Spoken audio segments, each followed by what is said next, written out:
Mari kita berdoa Bapak Ibu sekalian. Bapa di surga, kami sadar sepenuhnya bahwa kami adalah orang-orang yang paling beruntung karena kami boleh mengenal Engkau. Bahwa kami Engkau pilih untuk menyembah Engkau bukan dari jauh tapi dari dekat. Kami boleh memiliki Allah yang hidup, memiliki Bapa yang baik. Terima kasih Tuhan. Aku datang ke hadapan Engkau hari ini Tuhan dengan takut dan gentar, dan aku tidak berani menyampaikan perkataanmu dengan kekuatanku. Aku mohon kekuatanmu ya Tuhan, supaya nama Yesus ditinggikan, supaya iman mereka bersandar bukan pada hikmat manusia, tapi pada sepenuhnya akan kekuatan Allah. Supaya kalau mereka pulang mereka tidak akan sama. Waktu ini waktu-waktu yang dimana Kau akan melakukan pekerjaan yang besar. Persiapkan iman umatmu ya Tuhan. Karena aku tahu tahun ini mereka akan melihat keajaiban Tuhan. Tahun ini mereka akan melihat bagaimana Tuhan melawat mereka. Tuhan, jadi aku minta Tuhan supaya firman ini memperlengkapi iman mereka, membangun iman mereka, sehingga mereka menjadi kuat tertanam di dalam Engkau. Bapa, aku bersyukur pada Engkau pada siang hari ini. Terima kasih Tuhan untuk hadirat-Mu. Terima kasih untuk ada bersama-sama kami pada siang hari ini. Kami naikkan semua doa kami ini dalam satu nama, yaitu hanya dalam nama Bapa, Putra, Roh Kudus, yaitu hanya dalam nama Tuhan Yesus Kristus. Dan mari kita semua yang percaya sama-sama katakan amin. Shalom Bapak Ibu sekalian. Silahkan duduk. Haleluya. Selamat siang. Tuhan baik, amin. Pada hari ini saya ingin bagikan firman supaya Bapak Ibu sekalian bisa memiliki satu kehidupan yang saya percaya Bapak Ibu sekalian sudah banyak dengar firman Tuhan. Tapi ada satu bagian yang dimana membuat firman itu bisa menjadi kenyataan atau cuma menjadi kita punya pengetahuan. Tadi Ibu Inga sudah banyak berikan sedikit tentang saya, jadi mungkin Bapak Ibu sekalian sudah tahu sedikit latar belakang saya. Saya dulu bukan dari Kristen, saya dulu dari Muslim. Saya terima Yesus umur 16 tahun. Saya diusir dari rumah, tidak dianggap sebagai anak, hak saya diambil. Tapi ya begitu ya, kalau kita sudah ikut Tuhan ngapain setengah-setengah kalau sudah kehilangan semuanya. Jadi saya tamat SMA, saya langsung jadi hamba Tuhan. Umur 19 tahun saya sudah melayani. Umur 20 tahun saya sudah mulai jemaat. Saya menikah dengan istri saya umur 22, haleluya, amin. Anak saya sekarang sudah 4, cuma 4. Oke, laki perempuan, saya punya anak 4 dan 1 cucu. Haleluya. Jadi saya sudah opa, tapi nggak kelihatan kayak opa, amin. So, anak saya yang paling tua itu laki ya umur 24, yang nomor 2 umur 23, yang nomor 3 umur 22, yang nomor 4 umur 21. Tiap tahun satu, haleluya. Saya kan di Jogja kurang hiburan waktu itu Bapak Ibu sekalian.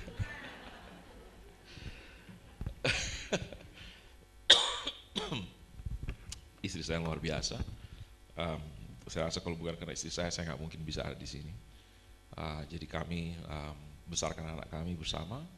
Sekarang mereka semua sudah keluar rumah, semua sisa kami berdua. Ya, orang Manado bilang kita baku haga, saudara tahu. Cuma lihat-lihatan. Karena semua sudah nggak ada di rumah. So at the end of the day, ujung-ujungnya kita lagi. Anak cuma dititip sama kita, dia will grow up, and kita akhirnya cuma kita aja. So you need to choose the right things supaya your future itu dijamin. Banyak orang cuma suka senang saat ini, tapi mereka tidak mengerti di depan. So we build something last. Kita mau bangun sesuatu yang kekal, bukan cuma sesuatu yang sementara. Jadi saya berharap firman Tuhan ini akan membantu Bapak Ibu sekalian. Walaupun saya tahu sangat waktu yang kita punya sangat singkat, tapi saya berharap Bapak Ibu sekalian bisa tangkap apa yang menjadi essence-nya. Mari kita lihat ke Filipi 2. Filipi 2 ayat yang kelima. Bisa keluar ya di atas. Okay.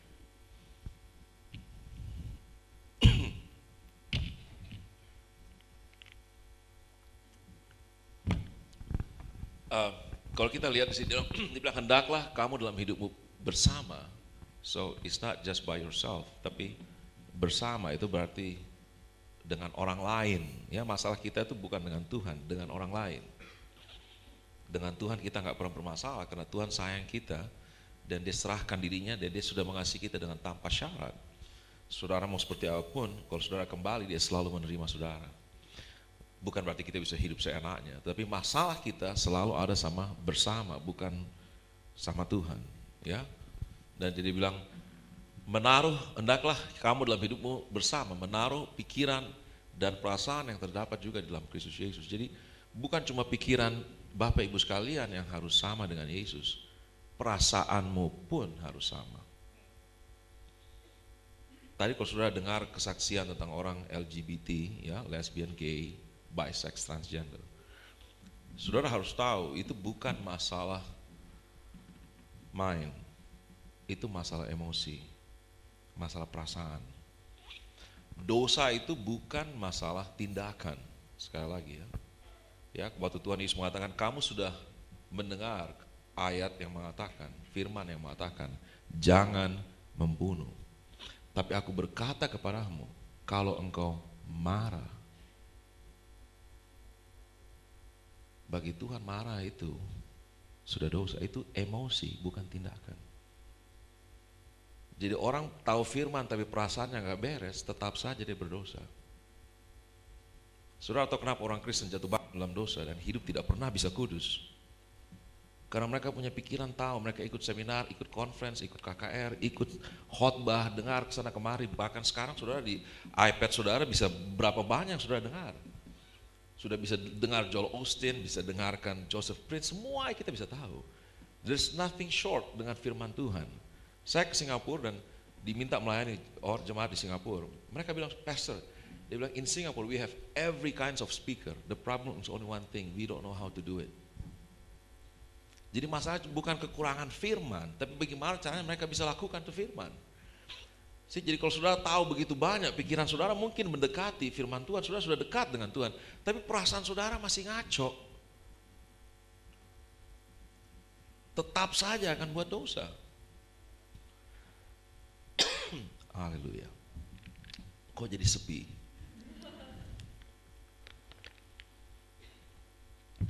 Saya akan ambil contoh. Baik Ibu sekalian, makanya Tuhan bilang, ada tertulis, kamu sudah mendengar, ada firman mengatakan jangan berzina. Tapi kalau kau melihat perempuan dan kau menginginkannya, itu emosi, itu perasaan. Orang itu jatuh dalam perzinahan bukan karena dia dari mata dulu. Dari cara orang melihat kita sudah tahu perasaannya seperti apa. Di situ orang jatuh. Makanya masalah cuma satu, ada sudah tahu firman tapi perasaannya belum berubah. Manusia punya masalah lebih jauh dari dosa. Jadi dengar saya baik-baik Bapak Ibu sekalian. Kematian Kristus di kayu salib bisa sia-sia. Because your problem is more than sin. Kalau sin sudah selesai, dihapus, harusnya masalah sudah selesai. Tapi kenapa walaupun dosa sudah diampuni, masalah tidak pernah selesai? Karena it's far more than just sin. Sin is a seal. Ya, sin itu seal your problem, tidak bisa berubah. So waktu Yesus mati di kayu salib, itu seal dibroken, itu materai dipatahkan. Berarti kita bisa berubah. Ada jalan yang baru, yang hidup, yang Yesus sudah buka dengan dirinya sendiri. Tapi kita harus berubah. Makanya manusia punya masalah, saya katakan jauh lebih dari dosa. Saya coba jelaskan apa yang saya maksudkan. Mazmur 8 mengatakan, engkau membuat dia sedikit lebih rendah dari malaikat, lebih rendah dari Allah. Dan kau telah mahkotai dia dengan kemuliaan dan hormat. Jadi satu-satunya ciptaan yang diciptakan Tuhan dengan kemuliaan, dengan mahkota, itu kita. Ya, malaikat tidak diciptakan dengan mahkota. Serafim, saudara tahu serafim, seraf, itu mereka punya 3 pasang sayap, 6. Kalau saudara pergi baca di Wahyu 4, saudara lihat di surga ada tahta Allah. Dan tahta Allah di situ ada Allah Bapa dan ada yang lanjut usia, yaitu Allah Bapa, terus ada Yesus Kristus, ada 7 roh Allah di hadapan tahta. Kemudian di tahta itu mengalir, ada air yang sangat tenang, ada air hidup di situ, ada pelangi di situ. Tapi saudara tahu di samping tahta-tahta itu ada 24 tahta, disebut tua-tua duduk di situ. Mereka punya mahkota. Cuma manusia yang ada tempatnya bersama Tuhan. Saudara kalau pergi ke istana dan saudara masuk ke King's Chamber, saudara masuk ke tempat pemerintahannya itu raja, tidak ada kursi, cuma kursinya dia mungkin dengan istrinya, tapi yang lain tidak ada, saudara tahu. Tapi saudara bisa lihat situ kita, makanya Yohanes dengan Yakobus ibunya katakan seperti ini, Tuhan kalau kau datang kedua kalinya ingat, saya minta supaya kalau bisa anak saya satu sebelah kirimu, satu duduk di sebelah kananmu. Kenapa dia minta duduk di sebelah kiri sebelah kanan? Karena memang ada tahta di samping Tuhan for us, untuk kita. Karena kita memang diciptakan dengan kemuliaan yang sedemikian rupa. Malaikat tidak, serafim saudara tahu, dia punya sayap, satu dipakai untuk terbang, satu dipakai untuk tutup muka, satu dipakai untuk tutup kakinya. Dia tidak punya tempat untuk duduk di situ, saudara tahu. Dia siang malam dia cuma bernyanyi kurus lah. Tapi kita diberikan tempat. Itu kenapa manusia diciptakan dalam rupa kemuliaan Allah. Begitu besar apa yang Tuhan ciptakan buat manusia. Ya, Bapak Ibu sekalian, saya pernah ketemu malaikat, saya pernah lihat malaikat. Dan dia diciptakan untuk melayani saudara. Dia diciptakan untuk melayani kita. Saudara tidak diciptakan untuk melayani malaikat. Kita diciptakan begitu mulia, sedikit lebih rendah dari Tuhan. Dan untuk Tuhan ciptakan manusia, dia buat taman Eden, dia tumbuhkan pohon yang baik dimakan. Kemudian di situ ada damar berdola di tanah Hawilah, dia buat ada 4 sungai, Pihon, Gison, terus kemudian Efrat dengan Tigris. Kemudian dibilang di tanah Hawilah ada emasnya baik, saudara tahu. Kemudian Tuhan lihat manusia, dia bilang usahakan itu tempat, manusia lakukan, dia usahakan, dia kerjakan tempat itu. Terus Tuhan lihat dia sendiri, dia terus mulai bawa binatang-binatang ke manusia, dia bilang beri nama semua satu-satu. Tapi setelah manusia lakukan semuanya itu, dia tidak menemukan pasangan yang sepadan. Tuhan bilang tidak baik manusia seorang diri, dia buat dia tidur, dia keluarkan dia punya tulang rusuk, dia ciptakan istrinya, terus dibawalah Hawa ke Adam dan katakan inilah tulang dari tulangku, daging dari dagingku. Saudara tahu, man has history with God. Manusia punya history, punya sejarah dengan Tuhan. Dia sudah jalan dengan Tuhan, sudah hidup dengan Tuhan, sudah ngomong dengan Tuhan, sudah bergaul, Tuhan sudah sediakan semuanya. Kemudian tiba-tiba ada satu makhluk yang dia tidak kenal, muncul di taman itu dan mengatakan, kau punya papa penipu, berbohong sama kau, kalau kau makan buah itu kau jadi sama dengan dia.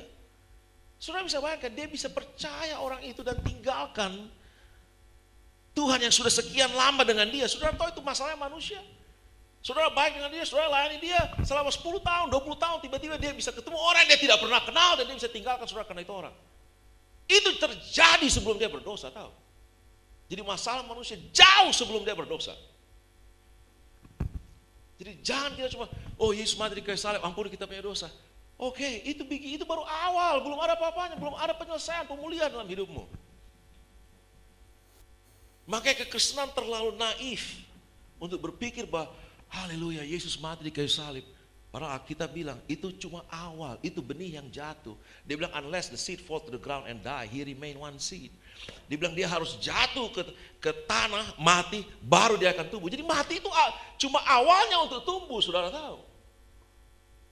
Makanya Tuhan bilang ini ada firman ditabur di pinggir jalan, ada firman tabur di tanah yang berbatu, yang semak belukar, tanah yang baik. So the problem is not itu firman tidak ditabur, itu firman tidak bisa bertumbuh. So masalah kita tidak bisa berubah untuk bisa memiliki perasaan, bukan cuma pikiran, tapi perasaan yang sama. Sorry, saya agak semangat, saya bukan marah-marah ini, saya cuma bersemangat kalau bicara seperti itu. Amin, Bapak Ibu sekalian, jangan tegang, haleluya, amin. Jadi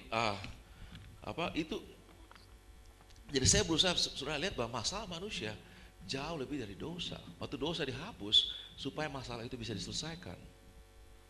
Makanya waktu manusia dalam dosa, pertama yang muncul apa? Malu. Apa itu? Tindakan atau perasaan? Terus Tuhan jalan, dia buat daun poar, dia tutup dia punya ketelanjangan. Terus kemudian apa? Tuhan datang, dia takut. Sudah tahu dosa yang pertama apa?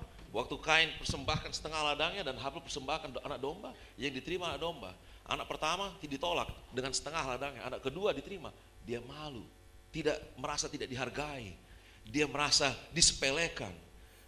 Apa itu? Itu emosi, sudah tahu. Terus dia marah. Habis itu dia bunuh, sudah tahu. Makanya masalahnya bukan di tindakan, di emosi.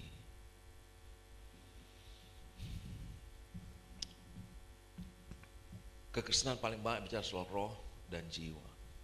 Bapak Ibu sekalian. Ya. Perubahan jiwa, perubahan roh.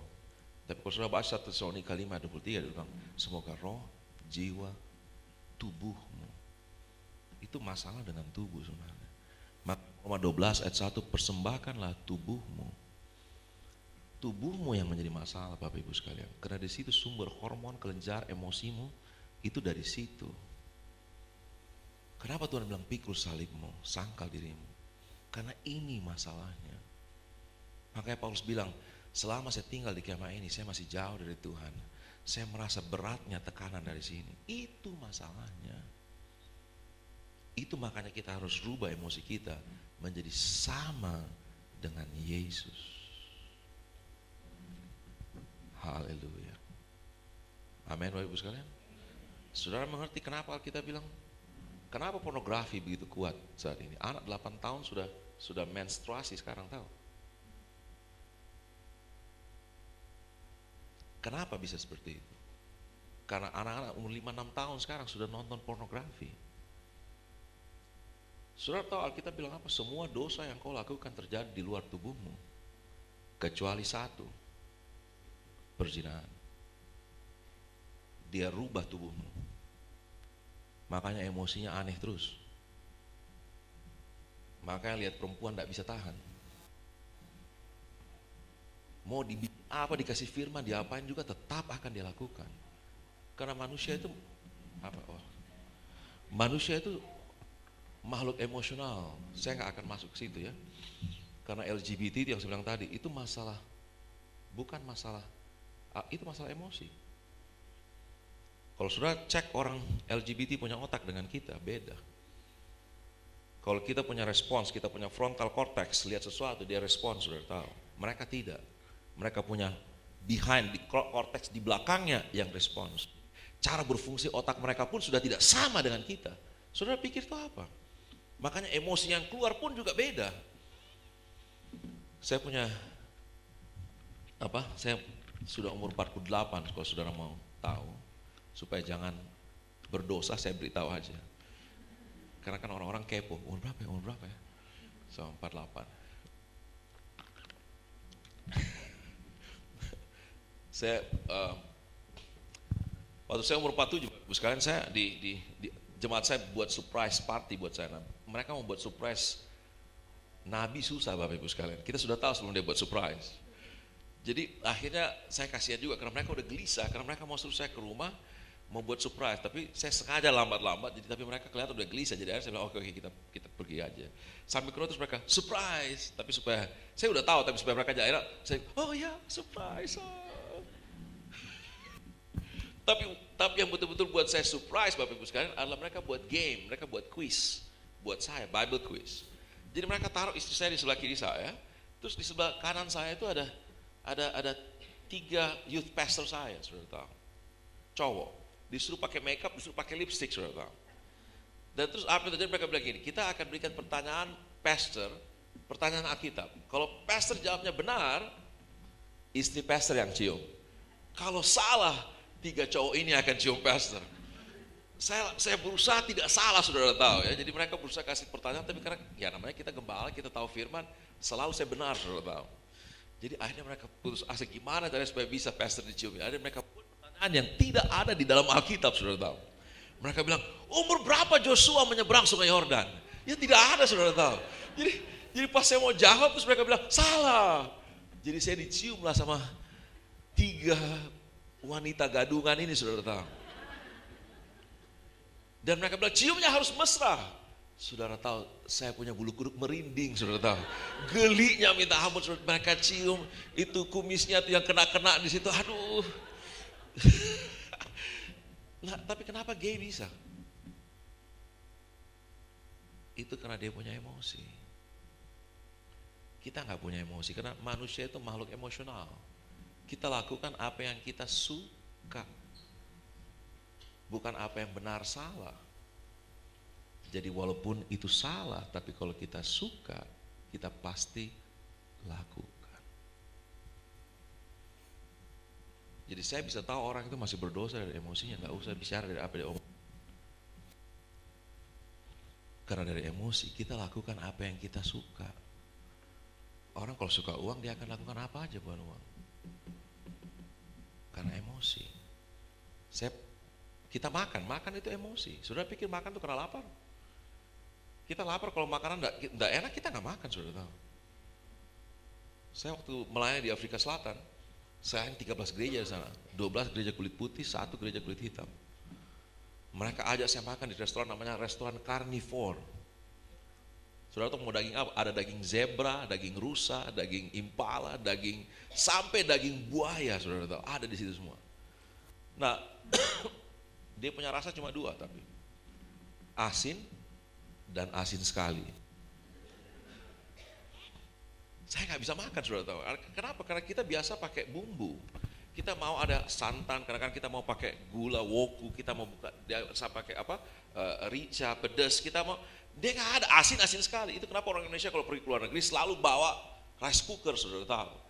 Dia bawa rice cooker, dia bawa roa, dia bawa apa aja gitu. Karena tidak cocok lidahnya. Kenapa? Itu namanya emosi. Kita punya ikatan emosional. Manusia is an emotional being. Kita bukan intellect being, kita emotional being. Orang pintar tapi emosinya yang menentukan apa yang dia lakukan. Itu kenapa Tuhan bilang, hendaklah pikiran dan perasaanmu yang terdapat juga dalam Kristus, dalam hidup bersama, terdapat juga dalam Kristus. Bukan cuma pikiran, perasaan kita harus sama.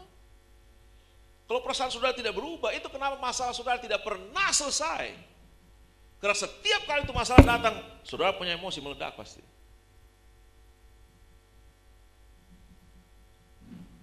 Percaya saya, lihat aja nanti. Tuhan bicara sama saya. Waktu kemarin, saya nggak usah bilang lah. Tuhan bilang, Erwin, saya tidak lepaskan orang. I will never let go a man from his mistakes. Saya waktu dengar begitu saya ketakutan, sudah tahu. Kenapa? Karena saya tahu setiap kesalahan yang saya buat dulu akan diperhadapkan lagi ke saya. Because yang Tuhan after is my reaction, saya punya response pada saat itu. Saya punya anak yang nomor 4. Saya kehilangan sekali karena dia pergi, dia sudah sekolah keluar. Jadi anak saya nomor 4 itu dia dekat sekali sama saya. Cewek, sudah tahu. Saya nggak ngerti kenapa orang suka anak cowok. Saya lebih suka anak cewek, sudah tahu. Anak cowok suruh pergi aja. Saya punya anak cowok sekolah, sudah tahu. Saya telepon tidak pernah diangkat. Saya WA tidak pernah dibalas. Sudah tahu nggak? Mereka cuma telepon kalau mereka butuh uang, sudah tahu. Itu anak laki-laki, sudah tahu. Jadi saya heran kenapa orang suka sekali anak laki-laki. Anyway, saya suka. Oke, jangan salah. Tapi I enjoy my girls more than my boys. Ya, karena girls suka ngomong, suka. Ya kalau saudara tahu laki-laki memang sejak pertama waktu dia lahir memang tidak diciptakan untuk berbicara. Jadi jangan khawatir suami saya kalau sudah tidak bicara. Karena memang tidak diciptakan untuk berbicara. Waktu dia lahir lebih banyak bunyi-bunyi. Itu laki-laki, sudah tahu. Sampai umur 5-6 tahun yang keluar cuma noise. Tapi kalau wanita umur 3-4 tahun dia sudah ngomong, dia sudah cerita. Ya, saya sama anak perempuan saya, mereka selalu ngobrol. Nah, anak saya perempuan yang paling kecil ini Stephanie, dia pinter. Ya, di sekolah dia selalu ranking 2, ranking 3. Saya bilang, kenapa gak pernah ranking 1? Dia bilang, cukup ranking 3 nanti. Dan dia bilang, dan saking pintarnya she take things for granted. Ya, dia jadi kadang-kadang suka gak benteng, suka. Nah, terus kemudian dia sama saya, dia selalu yang saya kalau khotbah, saya ajak dia discuss dengan saya soal khotbah saya. Jadi waktu dulu SD, mau masuk ke SMP, mereka dikasih ujian agama dan disuruh pilih. Teman-temannya semua disuruh pilih, mau pimpin pujian atau khotbah. Cuma dia sendiri yang pilih khotbah, saudara tahu. Nah, waktu dia khotbah, saudara tahu, saya punya khotbah. Dia khotbah apa yang saya khotbah? Saya lagi khotbah dunia supernatural. So dia khotbah tentang spiritual world. Tidak ada satupun gurunya berani bertanya, saudara tahu. Dia keluar dari situ dengan angka 9,5, saudara tahu. So this is my youngest. Nah, dia selalu gitu ngobrol sama saya. Karena dia tukang ngomong. Saya biasa kalau lagi kerja dia ngomong ke saya, oke. Ya, tapi saya tidak betul-betul dengar. Hanya kan saya nggak mau dia merasa tidak diperhatikan. So I was listening. Terus kemarin sebelum dia pergi, dia tiba-tiba dia ngomong gini, dia bilang, Dad, do you know? I said, what? Do you know that one negative experience, remove 10 positive experience? Saya kaget, di mana kamu baca itu? Dia bilang dia baca karena dia sekolah kedokteran di Belanda. Dia bilang, I read it from the journal. Daripada dia suka baca jurnal medicine. Dia bilang, satu pengalaman negatif menghapus 10 pengalaman positif. Saudara mengerti kenapa Tuhan bilang, bersyukurlah, bergembiralah.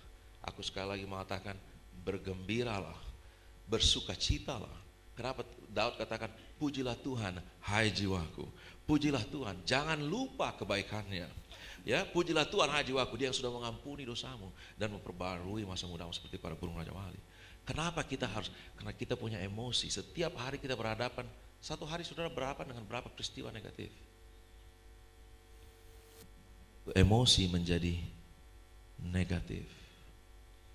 Makanya your first reaction selalu negatif. Tapi Tuhan bilang emosi kita harus kayak Yesus. Tolong buka Matius 11 ayat 28.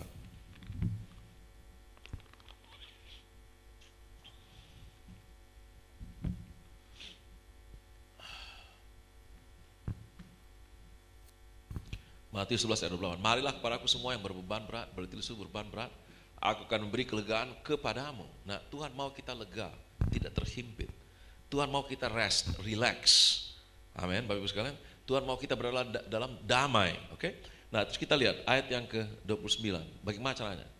Pikulah kuk yang kupasang dan belajarlah padaku, bukan belajar sama orang, bukan belajar sama seminar apa, bukan, belajar padaku, meet me, ketemu saya.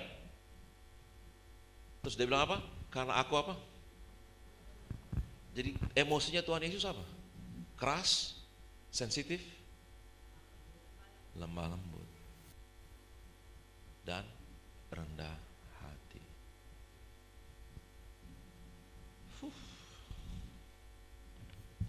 Sudah tahu Alkitab, orang bilang knowledge elevate. Sudah tahu pengetahuan membuat orang naik. Makanya kalau orang sudah tahu jadi sombong. Saudara, itu berbahaya karena Tuhan tidak punya perasaan begitu. Kita harus tetap rendah hati. Amin. Apalagi kalau sudah ada duit, orang berubah kalau ada uang. Apalagi kalau kita sudah naik pesawat di bisnis kelas, berubah, itu bahaya banget, sudah tahu. Saya dulu naik bisnis, saya stop akhirnya. Kenapa? Karena perasaan jadi nggak baik. Kita mau diutamakan, kita mau yang kita dispesialkan, kita mau kita di treat sebagai VVIP. Saudara tahu itu emosinya bahaya sekali. Saya lebih baik masuk ke ekonomi, duduk dengan orang-orang yang seperti itu supaya saya tetap rendah. Karena you have to protect your emotions. Saudara mau laku.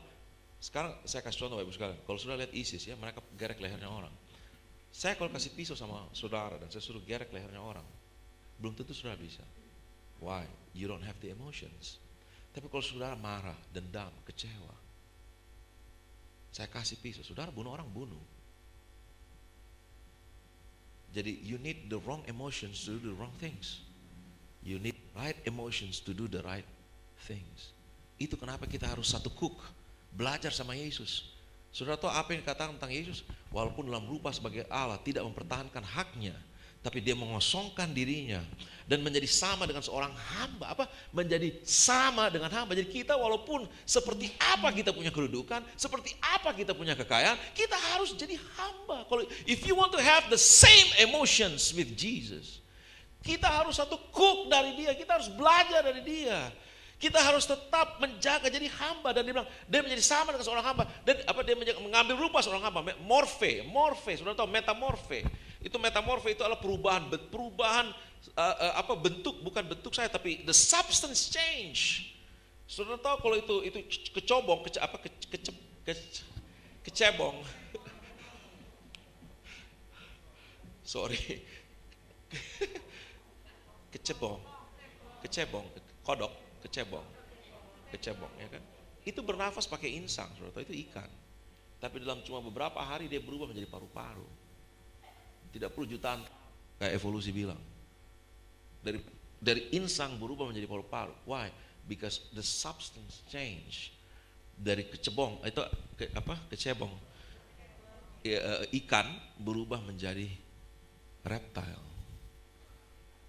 Yes. Nah, berarti waktu Yesus mengambil rupa seorang hamba, itu berubah substance-nya. Dan dia cuma bukan berubah jadi hamba, menjadi sama dengan manusia. Sudah begitu, bayangkan, lepaskan haknya, kosongkan diri, mengambil rupa seorang hamba jadi sama dengan manusia. Terus dia bilang dalam keadaan sebagai manusia, dia merendahkan diri. My goodness, apalagi kurang rendahnya. Baru dia bilang dia taat sampai mati, bahkan sampai mati di kayu salib. 7 step, Yesus turun sampai ke bawah. Kalau saudara mau jadi sama dengan dia, pikul cooknya, satu cook dengan dia, ikut dia, geraknya kemana, belajar dari dia. Tolong jangan dihilangkan dulu ayatnya. Terus dia bilang apa? Apa? Emosimu berubah enggak? Tapi kalau saudara punya jiwa gelisah, khawatir, bimbang, pikir besok, tidak tenang, tidur susah, bangun susah, bangun gampang, ya, stres, dia terus mau lakukan firman. Mana bisa? Ada satu ibu datang ke saya habis khotbah, dia nangis lihat saya. Dia bilang, Pak Pendeta, saya punya kakak kena leukemia, stadium akhir, dia mau di kemo di Sydney. Dan waktu dia mau kemo, tahu-tahu dicek trombositnya, trombosit terlalu rendah, tidak bisa di kemo. Dokter angkat tangan. Terus saya lihat dia, saya bilang, ibu, tahu apa artinya menangis? Menangis artinya kalau ibu menangis seperti ini, artinya ibu kalah. Ibu kehilangan, ibu lagi tertekan, ibu lagi tidak lagi depresi, lagi kehilangan, lagi ada kekalahan yang terjadi. Nah, saya bilang, ibu berharap apa saya doakan dengan perasaan kayak begini?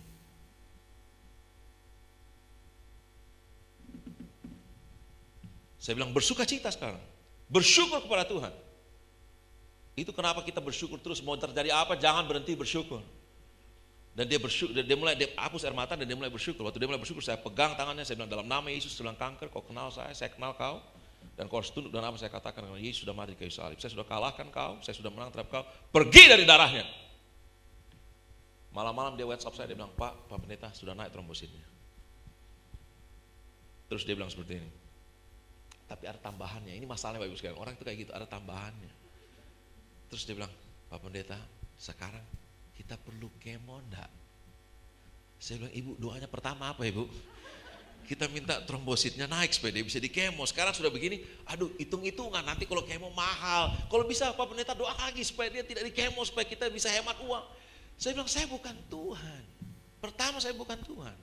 Kedua, kalau Tuhan sudah jawab, terusin, enggak usah pikir masalah uang, jalan saja.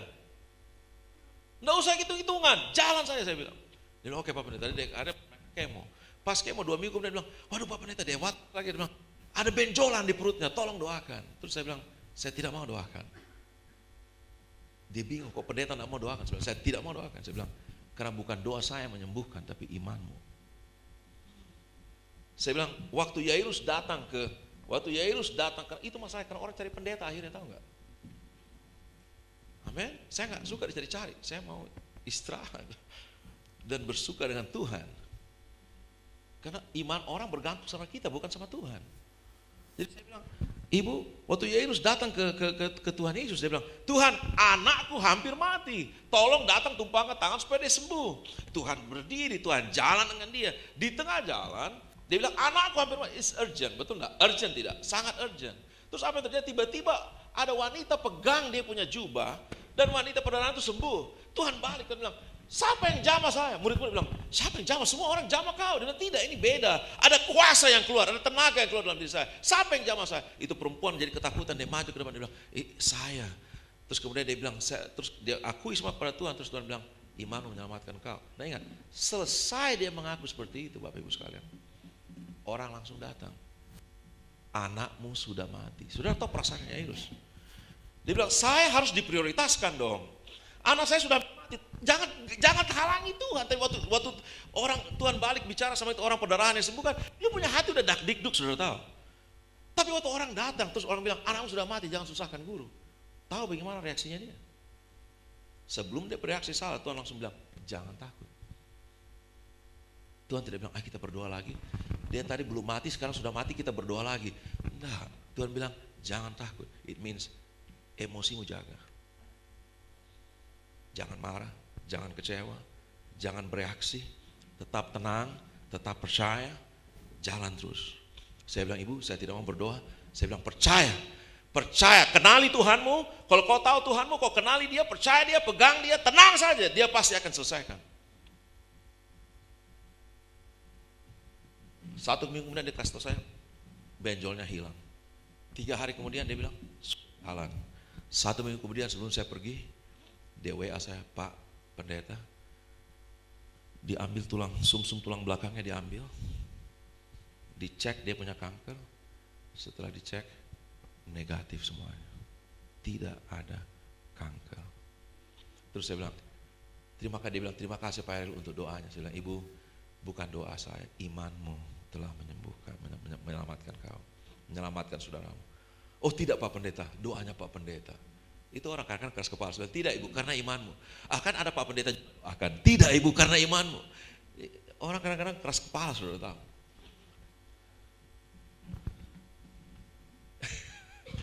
Jadi saudara harus belajar. Makanya setiap kali kalau Tuhan jawab doa saudara itu kadang-kadang cuma 30%, bukan 100%. Perhatikan apa yang saudara gumulkan. Tuhan jawab itu rata-rata cuma 20%, 30%, tidak penuh. Why? Because waktu kau terima 30% itu, nanti di depan ada masalah. Pasti ada masalah. Ujian pasti, masalah ada. Kalau kau responsmu salah, itu 30% hilang. Tapi kalau responsmu betul, dia completely pulih. Karena yang Tuhan kejar supaya kita jadi sama dengan dia. Tidak ada manusia yang sempurna, tapi cuma ada satu manusia yang sempurna. Tidak ada yang lain. Saya tidak mau lihat Musa, saya tidak mau lihat Abraham, saya tidak mau lihat siapapun di Alkitab. Cuma satu orang yang saya mau lihat, namanya Yesus. Jangan buat dia kayak dongkrak, jangan buat dia sebagai kunci serep, jangan buat dia cuma sebagai cadangan, jangan buat dia cuma obat penolong. Dia mau bersahabat dengan saudara. Dia bilang, hamba tidak tahu apa yang Tuhannya buat, tapi seorang sahabat mengerti apa yang Tuhannya lakukan. Dia cari sahabat. Saya naik ke atas sini, saya bilang, sahabatku, Yesusku. Saya bilang, saya tidak mau mengambil kemuliaan-Mu. 30 tahun saya melayani Tuhan. Saya sampai ke titik itu. Tahu? Satu waktu saya lagi anak saya 2 sudah, anak saya 2 ada deh. Sudah tidak ada, mereka pergi sekolah saya cuma dengan anak 2 perempuan saya. Sebelum anak saya yang 2 juga pergi. Kami lagi makan di restoran. Terus apa yang terjadi?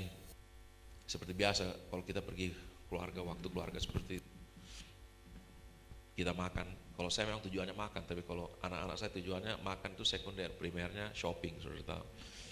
Jadi pas saya makan, Dad, can we shop? Saya bilang, okay, you go with your mom. Jadi saya sendiri situ buka komputer, baca Alkitab, terus tiba-tiba itu ayat muncul, Yohanes 8 ayat 29. Yesus bilang begini, aku senantiasa melakukan apa yang berkenan. Saya selalu berkenan, tidak ada satu reaksi pun yang salah. Saya selalu melakukan apa yang berkenan. Itu kenapa Bapa tidak pernah meninggalkan aku. Saya pulang dari situ, saya nangis. Saya nggak tahu saya nangis, saya turun dari restoran, saya cuma tutup mata saya. Saya telepon istri saya dan anak saya bilang, ayo pulang. Bukan pulang, kita pergi. Saya pergi ke airport, naik pesawat. Saya tiba di Surabaya setengah 2 malam. Saya masuk di hotel, saya menyembah Tuhan. Waktu saya menyembah Tuhan, tiba-tiba saya lihat Tuhan Yesus duduk di sebelah situ. Saya jatuh di hadapan Tuhan. Setengah 2 pagi sampai jam 6 pagi, saya tidak rasa. When you enter to His presence, you enter into eternity. Kau masuk dalam kekekalan, time stop. Supaya nyata kekuatan yang dalam diri kita itu bukan dari kita, tapi dari Dia. Jadi saya ingin saudara mengerti. Kalau saudara tidak mengerti, tidak lakukan, tidak berada di posisi ini, maka semua apa yang kau pelajari dari firman Tuhan itu akan sia-sia. Saya ulangi lagi, akan sia-sia. Kau akan jadi orang yang kecewa, penuh dengan pertanyaan, berharap pada manusia, bukan pada Tuhan. Tapi kalau saudara mengerti bahwa tujuan utama adalah satu kuk dengan Tuhan, berjalan dengan Dia, sampai emosimu berubah menjadi seperti Dia. Sama seperti Yesus bilang, kalau kau lihat aku, kau sudah lihat Bapa. Sehingga kalau orang lihat saudara, dia tahu saudara bukan orang yang punya masalah dengan orang. Orang bisa punya masalah dengan kau, Tapi kau orang yang dalam damai. Kau orang yang tidak bermasalah dengan satu orang pun. Tidak ada dendam, tidak ada kecewa. Kita tidak hold sesuatu against someone, tidak ada. Kita orang yang merdeka. Karena kita menjadi sama dengan Yesus. Amin Bapak Ibu sekalian. Saya rasa cukup itu aja. Mari kita berdoa.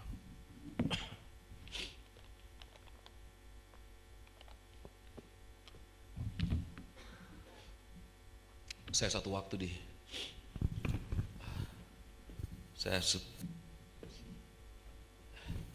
sebelum saya antar anak saya ke Belanda, malam-malam tiba-tiba saya dipanggil untuk berdoa. Dan saya lagi berdoa terus tiba-tiba orang ini masuk. Waktu dia masuk, orangnya kelihatan biasa saja. Tapi Tuhan bilang, ini orang bukan orang biasa. Ini orang yang berbisnis, tidak pernah gagal sampai dalam bisnisnya. Dia punya, terus Tuhan bilang, kasih tahu dia punya proyek ada 1 triliun akan segera turun. Saya tidak perlu kasih sama saudara, orang yang sudah pasti tahu, kalau saya kasih tahu. Tapi waktu saya lagi doakan dia, saya lihat sand clock, saudara tahu sand clock? Apa? Itu kayak dibalik tuh ada pasir turun, ya, jam pasir. Terus saya lihat pasir di atasnya sudah sedikit sekali. Terus Tuhan bilang sama saya, waktu penantian itu sudah selesai. Terus saya ke Belanda, antar anak saya. Terus satu tahun saya sudah antar, 1 minggu ada libur, kita ke Jerman. Saya diminta pergi ke sebuah kota di Jerman, di Bremen, karena ada jemaat di sana, mereka lagi ada kebaktian. Saya diminta untuk sharing. Tapi waktu saya perjalanan badai salju, jadi kita terpaksa pelan. Jadi saya tiba di sana baru jam 11 malam. Sudah selesai, saya pikir ya sisa kita fellowship. Orang-orang Jerman dengan beberapa orang Indonesia. Tiba-tiba jam 12 malam saya dipanggil untuk berdoa. Saya kena berdua sama istri saya main lagu-lagu dunia. Ya, lagu-lagu romantis antara saya dengan istri saya. Jadi kita menyanyi, tiba-tiba jam 12 saya pikir sudah tidak ada ibadah. Tiba-tiba setelah kita begitu, tiba-tiba Pak Heri tolong doakan ini, 2 orang mereka ulang tahun. Saya belum pujian penyembahan, tapi when you walk with God, it doesn't really matter if God is in you. Saya pegang dia, pas saya pegang saya lihat penglihatan yang sama. Itu jam pasir kebalik.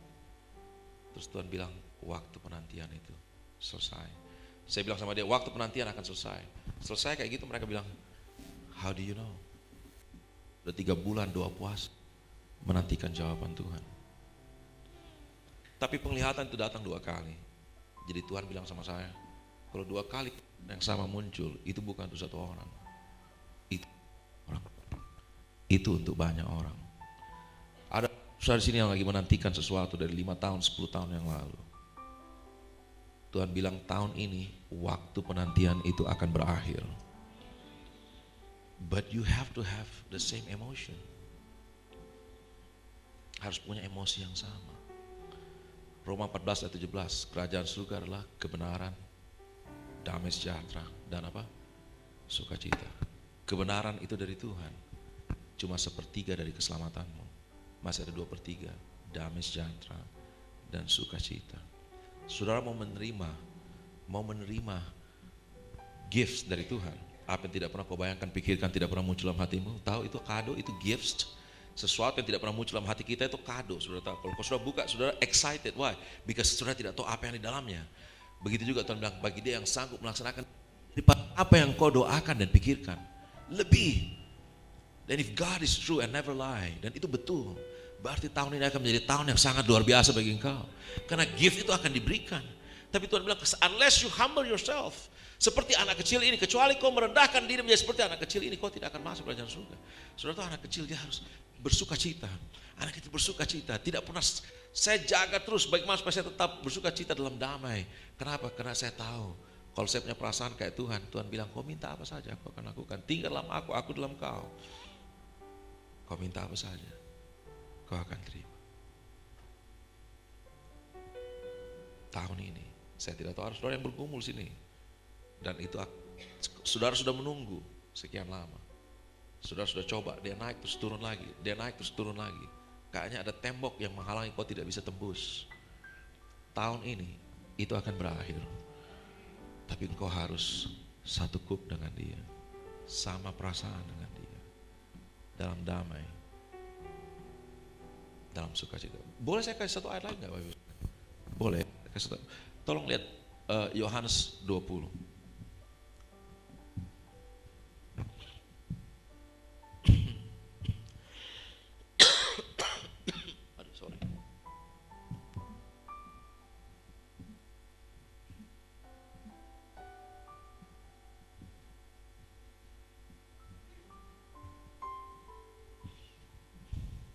Yohanes 20.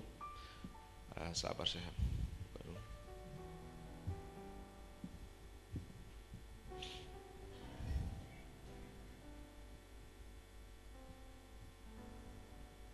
Ayat ke-19.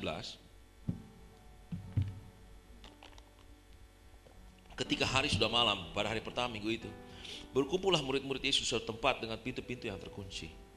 Itu kenapa saudara mengerti Yesus harus tembus tembok, karena banyak pintu yang mereka kunci. Jadi kalau Tuhan ketuk pun mereka tidak akan dengar. Jadi Tuhan tembus tembok itu. Terus pada waktu itu datanglah Yesus dan berdiri di tengah-tengah mereka dan berkata apa? Damai sejahtera bagi kamu. Dan sesudah berkata demikian, ia menunjukkan tangannya ke dalam lumbungnya kepada mereka. Murid-murid bersuka cita ketika mereka melihat Tuhan. Mari kita lihat ya. Di ayat yang 19 tadi dia bilang, pintu-pintu terkunci karena mereka apa? Takut. Terus Tuhan bilang, damai sejahtera bagimu. Damai sejahtera kayak Roh Kudus turun, mau hinggap, tapi karena mereka takut tidak bisa. Jadi, hei ini aku, cocokkan. Setelah mereka cocokkan jadinya, mereka bersuka cita. Saudara lihat ayat selanjutnya. Ayat 20 terus, ayat 20 ya, ya ayat 21 kita baca. Maka kata Yesus apa? Sekali lagi damai sejahtera. Sudah bisa lihat, tidak bisa turun itu gift. Padahal kalau itu gift muncul, masalah saudara selesai. It's a gift bagi ibu sekalian. Saya berdiri depan orang sakit, it's a gift. Saya nggak apa-apa. Tapi pas Tuhan bilang, pukul perutnya dia, saya pukul, jatuh, pelepasan, kankernya hilang. It's a gift. Apa saya hebat? Saya nggak ada hebatnya. Pada saat itu juga diberikan kemampuan itu. Kayak kamu tadi, itu bukan kayak apa, itu gift. Doa orang, tiba-tiba begitu, itu gift. Turun langsung dengan sendirinya. Tapi tidak mungkin kita dalam keadaan takut, gelisah, dalam keadaan marah. Tidak bisa, saudara harus berada dalam sukacita. Maka waktu mereka takut, dia bilang, damai sejahtera. Tidak bisa, Tuhan bilang ini, lihat, mereka bersukacita. Sekali lagi Tuhan katakan, damai sejahtera. Habis itu dia bilang, sama seperti Bapa mengutus ke aku, demikian aku mengutus kamu. Ayat 22, terus dia bilang, terimalah Roh Kudus. Saudara harus punya perasaan yang sama. Itu gift turun. Amin Bapak Ibu sekalian. Saya pernah berdoa buat orang cacat, begitu juga, kakinya tumbuh, sudah tahu. Orang lahir kakinya pendek sebelah. Orang yang punya tangan tulangnya hancur di kepalanya, bisa tumbuh bergerak tengkoraknya, sudah tahu. Bukan kita yang hebat. It's a gift. Amin. Mari kita berdoa.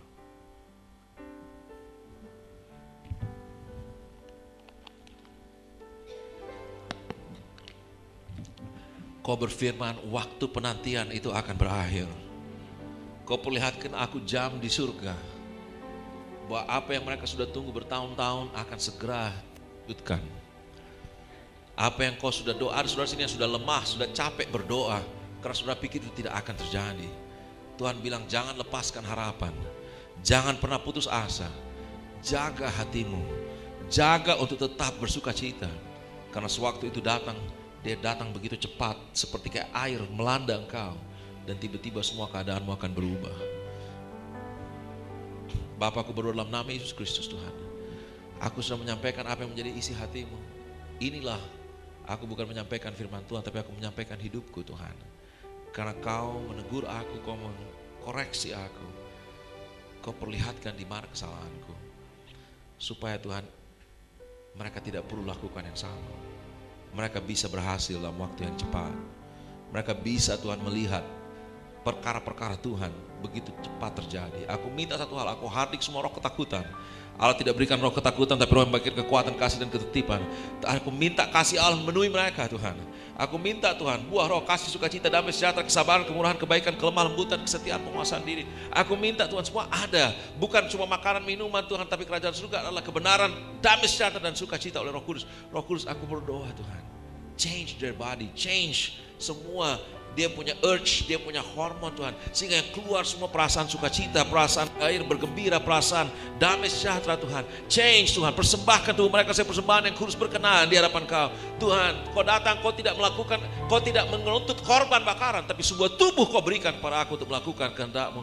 Jadi aku minta Tuhan, biar tubuh mereka Tuhan melakukan kehendak-Mu. Tuhan, aku berdoa dalam nama Yesus Kristus Tuhan, bersihkan mereka, bersihkan menjadi tempat kediaman Allah, menjadi tempat burung mempunyai sarang, serigala mempunyai liang, tapi anak manusia tidak punya tempat untuk meletakkan kepala. Aku minta Tuhan, supaya Kau berkenan, supaya Kau hinggap Roh Kudus, supaya gift itu muncul, sehingga apapun yang mereka minta itu diberikan. Terima kasih Bapa, kami bersyukur dan kami naikkan semua doa kami dalam satu nama, yaitu dalam nama Tuhan Yesus Kristus, Tuhan dan Juru Selamat kami. Mari kita semua yang percaya sama-sama katakan amin.